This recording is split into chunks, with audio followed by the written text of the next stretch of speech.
Do not consider yourself to be part of a gang, although years later, when you look back on this, you'll recognise certain behaviours and indicators and realise that you definitely were in a gang. You all listen to the same music and wear the same clothes. You pick up slang from MTV2 and call it your own. You are, in every way, a teenager.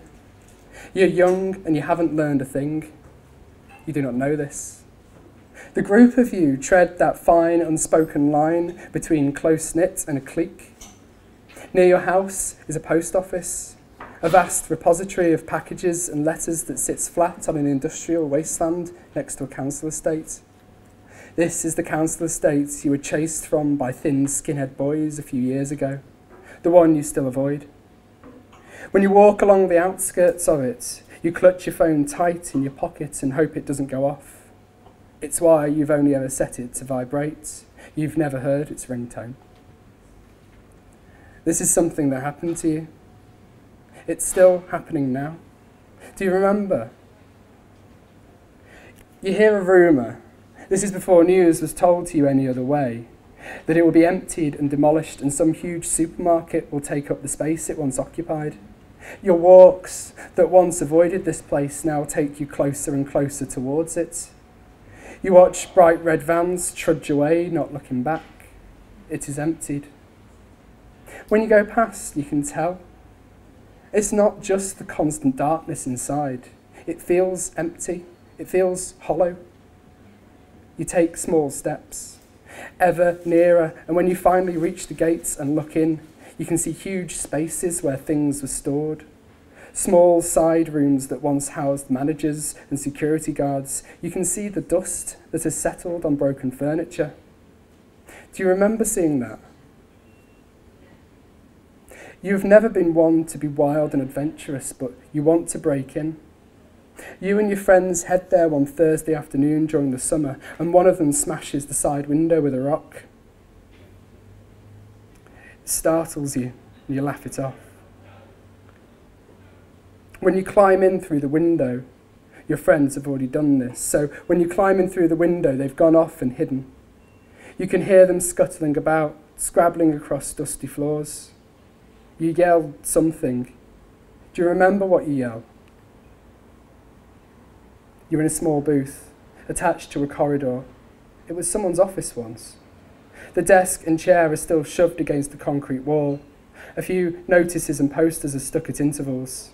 There are shoe prints stuck into the floor amongst envelopes.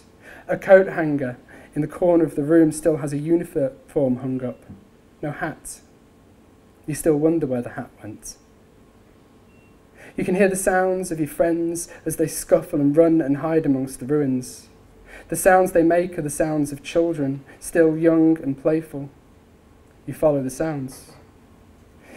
Even though you have the hint of facial hair, which you refuse to shave because you're scared of doing it for the first time, you still feel like a child. You remember back to when you played hide and seek with your cousins and you'd giddy yourself up stairs and into cupboards and snigger when seekers got too close. You feel like this now. You go searching for your friends. When you leave the room, you find yourself in the space that once housed the sorting machinery, all gone now. But like a phantom limb, you feel there used to be something here. Through the windows, sunlight pours in, catching dust, naked.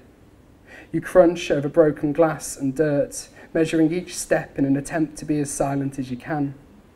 Two of your friends surprise you, jumping out from behind a desk. You fall and catch your hand on a piece of glass, but shrug it off.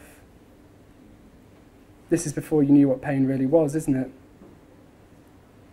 You are on that border of hormonal years. You half play in the ruins of the old post office, just like you still do now. You wrap your bloodied hand up in torn uniform and shout and swear and throw stones through windows. Surrounded by the walls of this place, you don't flinch when you hear the echoes of a dog in the distance. Here, you're safe. You return home late at night, and there's a letter on your bed waiting.